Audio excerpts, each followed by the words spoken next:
Hello again guys, welcome to our YouTube channel, Elmer Desiree TV. Magpapakita na naman tayo ng mga iba't ibang putahe na ating niluluto dito sa England. So maraming orders sa atin para sa araw ng bukas, ang ating mga kapwa Pilipino dito sa abroad. Kasi kahit ganito ang panahon dito, napakalamig at nag-snow pa rin sa labas, napaka-frosty ng weather, ay hindi maiwasan yung mga okasyon na ginaganap dito. So sa mga ganitong okasyon, ang inihahanda usually ay yung mga paborito natin mga lutuing Pinoy na pinatitikim nila sa mga bisita nila ng mga kasamahan sa trabaho at mga kaibigan na ibang lahi. So proud tayo na ang ating niluluto ay nagugustuhan nila at patuloy nilang tinatangkilik. So marami tayong gagawing paghahanda at kasi may mga iba't ibang putahe tayo na nire-request sa atin tulad ng ating isa sa napaka most requested ang ating lechon pork sisig. Meron din tayong beef steak ulit. Meron tayong igado o yung apritada sa aming mga Tagalog. At meron din tayong chicken teriyaki. So meron din tayong pansit bihon gisado na laging nire-request sa ating iluto. At iba't ibang mga kakaning Pilipino. So ang gagawin nila, ipatitikim nila ito sa kanilang mga kaibigan at mga kasamahan sa trabaho na multicultural friends. So ayan, ang ating gagawin. So dahil napaka-busy natin, hindi tayo makakapagpakita ng mga tutorial ng cooking at mga DIY kasi hindi pa tayo mapag-DIY kasi napakalamig pa dito. So kapag maganda ng panahon, saka tayo gagawa ng mga iba't ibang DIY na pwede nating ipakita at ituro sa inyo. Ito ng pagluluto naman, sinasalit lang natin to kasi nga napaka-busy ng ating schedule dito sa mga pinapaluto at sa mga everyday tasks namin dito. Kasi meron kaming medical condition na anak, kaya yun ang aming nagiging buhay dito. So samahan nyo lang kami kasi kahapon kung napanood yung aming unang video na in-upload, meron kaming walking tour na pinakita na pamimili ng ilang ingredients kasi may mga nabili na kami beforehand ng mga ingredients. So dinagdag lang namin yon at kung may kulang pa, saka na lang uli bibili kasi napakahirap lumabas at sa ganitong weather na napakalamig at is na sa labas. So ayun, samahan nyo kami. Eto, simulan na natin. So, sisimulan natin ang ating mga orders sa paggagawa ng mga kakanin tulad ng puto. So, ito ang ating unang gagawin.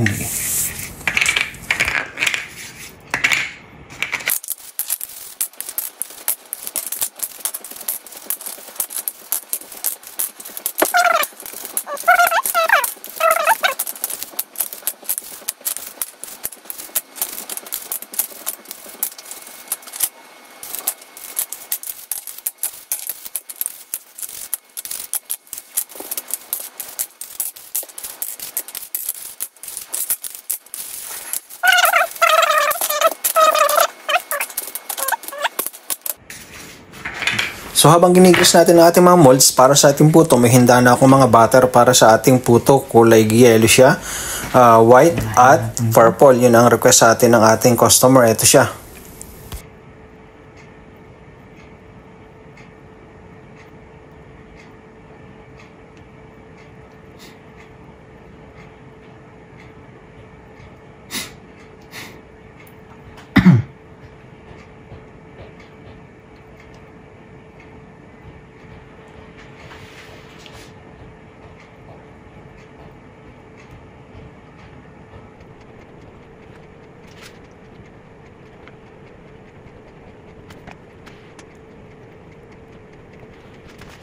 So, ayan ang ating puto na isasalang.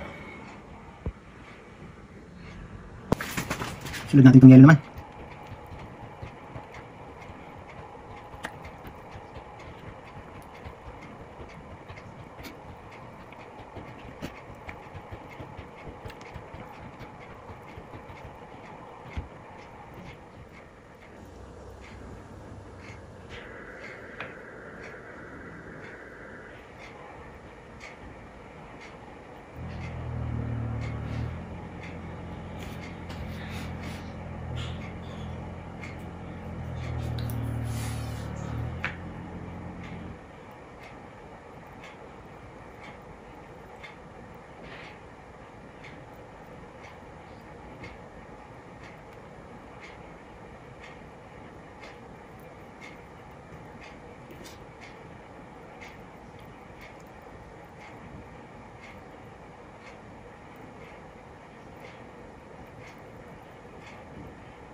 Lalagay tayo ng cheese doon sa unang sinalang natin. Ito, nagka-cut na ako ng mga cheese. Lagyan ang ating puto. Lagyan natin ng cheese na. Dito tayo sa labas nga pala nagluluto dahil masyadong may steam sa loob. At ako sa ating saucepan. Ay wala nang patayan ng ating boiler dahil sa lamig. So, tipid-tipid tayo. Tingnan natin ang ating puto. Ayan na. Ang ating putok-putok na puto. Oh. Yeah.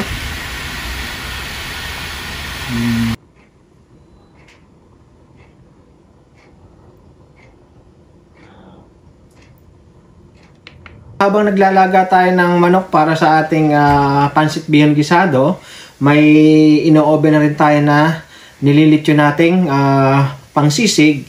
Ngayon ihahanda natin ang ating mga gulay na ingredients sa ating mga lulutuing putahe. Ito, inugasan ko na siya. Itong bell pepper nating lemon para sa ating bistek. Ito ang iba pang ating gulay. So, meron tayo din sibuyas, bawang, carrots, cabbage, broccoli, patatas, at yung iba ay nasa rep pa. So, papakita ko lang sa inyo kung paano tayo maghahanda ng ating mga ricado sa ating mga lulutuing putahe para bukas. Okay.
Okay, ito ang sibuyas na pang sisig natin. So, madami-dami siya dahil masarap ang maraming sibuyas. Ito naman ang ating pang dekorasyon sa ating bistik Tagalog.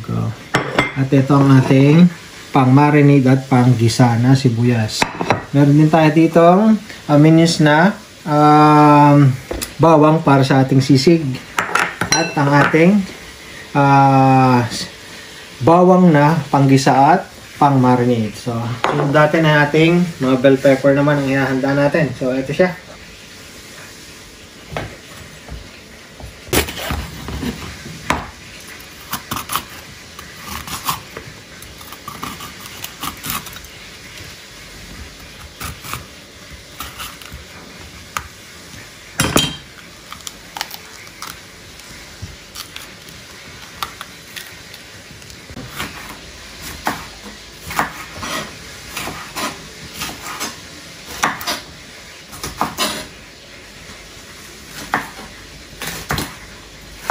Okay, natapos na ang ating nililitsyong pang sisig. Ito, lechon pork sisig natin. So, magagaya tayo. Sinabi ko kanina, habang nagagaya tayo ng mga panglahok natin, ay naglilitsyon tayo sa ating oven. So, ito na yan, ang daming gayatin. So, napaka-crispy niya para sa ating lechon pork sisig.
Okay, natapos din ang ating pangsisig. So, mamarinate naman tayo ng ating pangapritada at bistik Tagalog. So, tsaka yung ating gagawing teriyaki, nadibon ko na siya. So, titimplahan lang natin siya at mamarinate. Okay, meron tayo ditong beef na ginayat ko ng mga 6 cm thick siya. So, ito siya, pang beef steak natin. Titimplahan natin siya, mamarinate siya.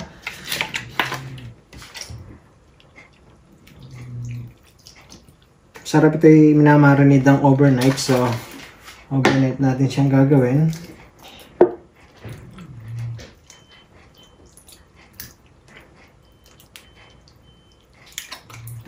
Ayan.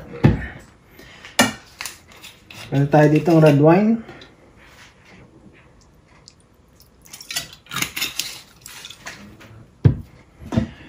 Oyster sauce.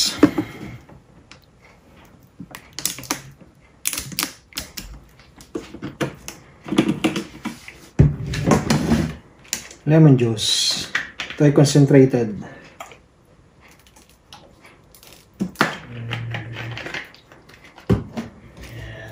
Beef cube.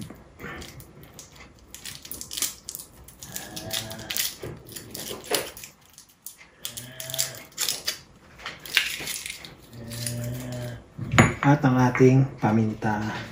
So dinurog natin itong pamintang ito para puro siya. Hindi ako gumagamit ng durog na. So, haluin lang natin.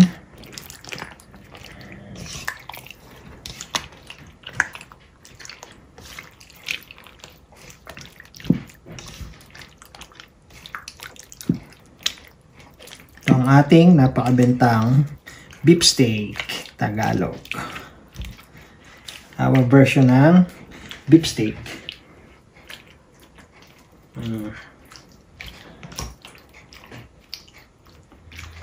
Pag overnight siya, na chinichil,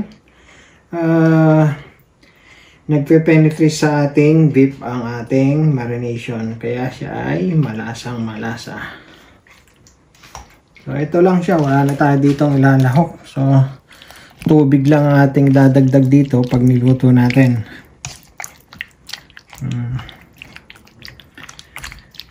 Lalagyan rin nga pala natin siya ng kaunting sibuyas para pampabango sa habang minamarid natin at ang ating inayat na bawang. Ayan.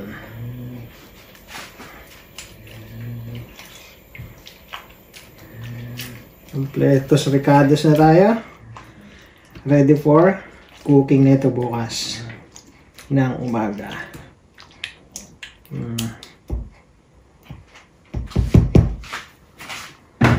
Tim-tim lang natin siya. Set aside natin at i-chill natin sa ating fridge.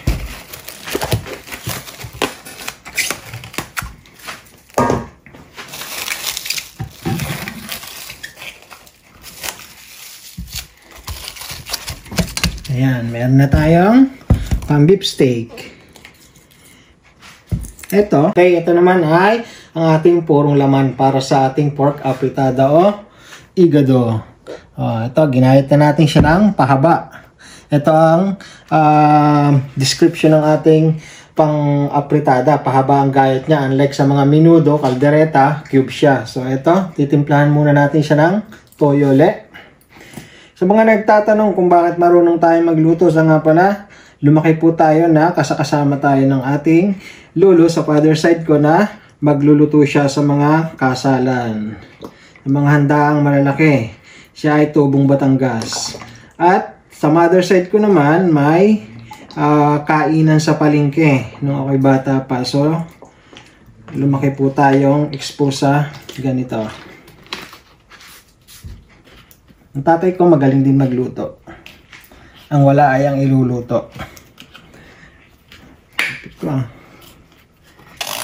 Ito, ketchup. Banana ketchup.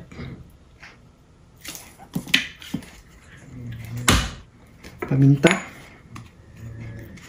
Yung lolo ko, tsaka tatay ko nga pala, kapag ka mamarinate ditong pang-apritada, o igado, sinasama na nila yung atay. Pero napansin ko, kapag sinama yung atay, kumukunat yung ating atay, tumitigas. So, ang ginagawa ko, huli ko siyang nilalagay kapag niluluto na. So, hindi ko siya sinasama sa marination. Meron tayong sibuyas at bawang. So, ganyan lang kasimple tayo mag-marinade. Hahayaan natin siya overnight din na mag-chill para mag-penetrate sa ating laman ang ating marination.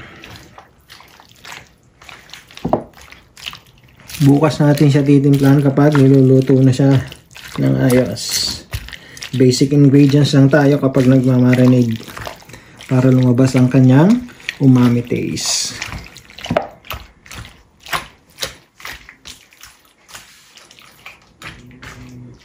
Inuna ko nga pala itong mga karne na i-marinade kasi meron tayong manok na pang teriyaki. So, huli natin yon. Dinibone ko na siya. Titimplahan lang natin siya ng paminta at asin. So, yun lang. Simple lang ating ingredients. Yung sauce niya at paraan ng pagluluto nagpapasarap sa kanya.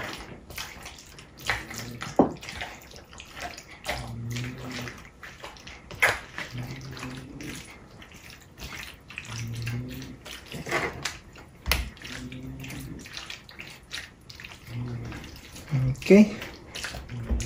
Okay na to. Limpim lang din ulit natin. At ating i-chill siya. Ganyan lang kasimple.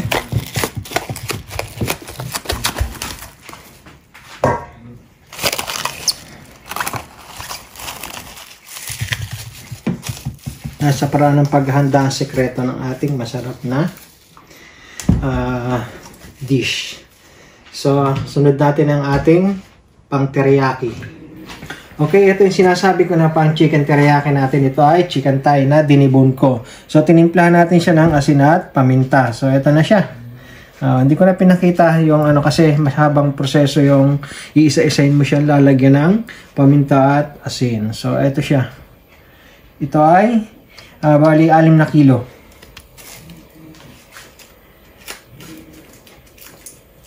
Tinggil lang natin siya. At set aside natin.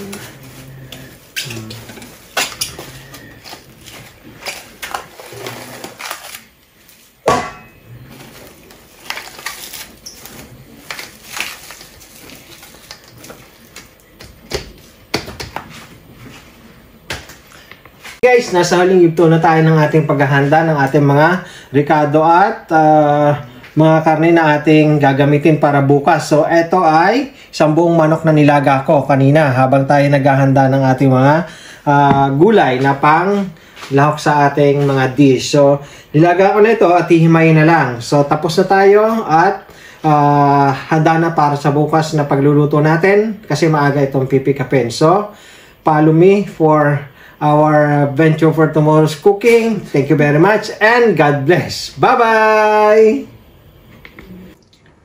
Okay, maga tayong gumising para magawa tayo ng Shanghai roll na order to. 100 pieces yan. So, may pipirituhin natin siya.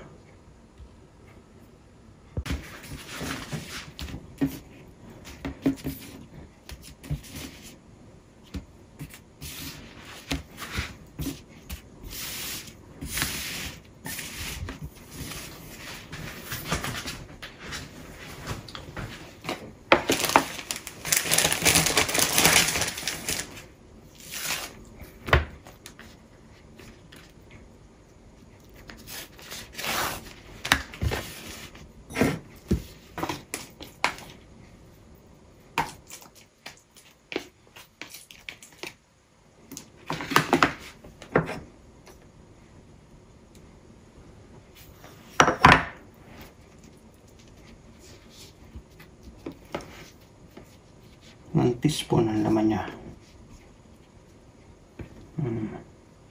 Ang simple.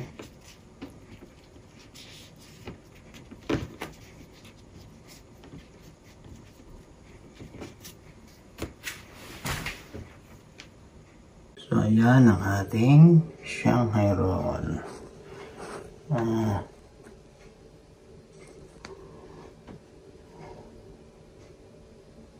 100 pieces yan.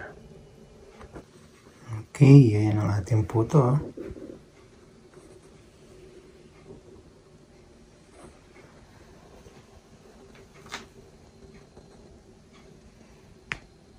Ayan meron din tayong chicken empanada na napakabenta sa atin. Ito ay napaka-in-demand sa atin.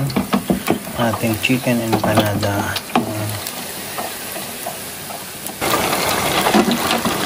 Ayan ang ating Shanghai roll.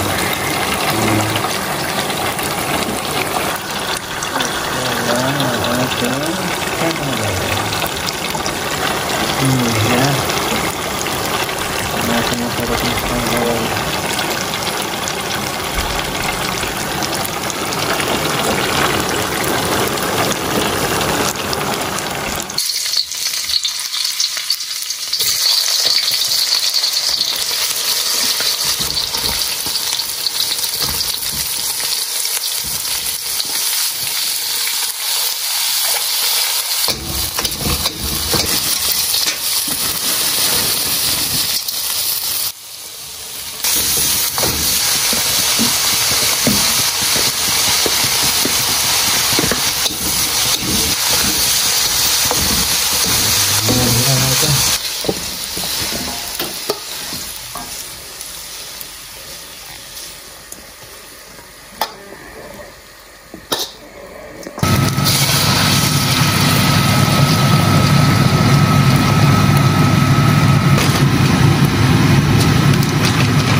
Kasali natin to.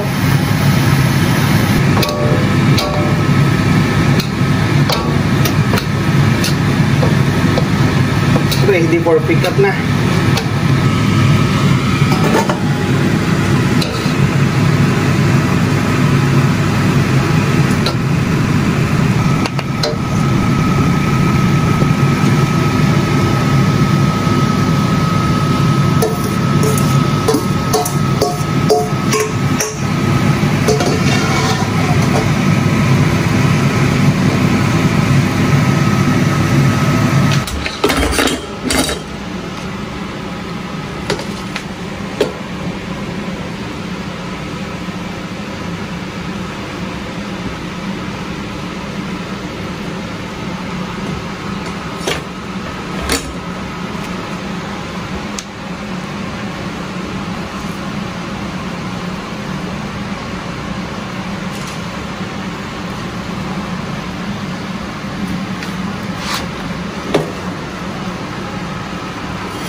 Okay, ito ang unang set ng ating orders sa umagang ito. Meron tayo din pancit bigong gisado, Meron tayong asadong siopaw. Mini po ang tawag namin dito. Empanada. Meron tayong Shanghai at ang ating masarap na puto. So, pipikapin na ito ngayon at babalutin na natin. At magluluto tayo ng sunod nating orders for 3 o'clock na maraming dish. See you again!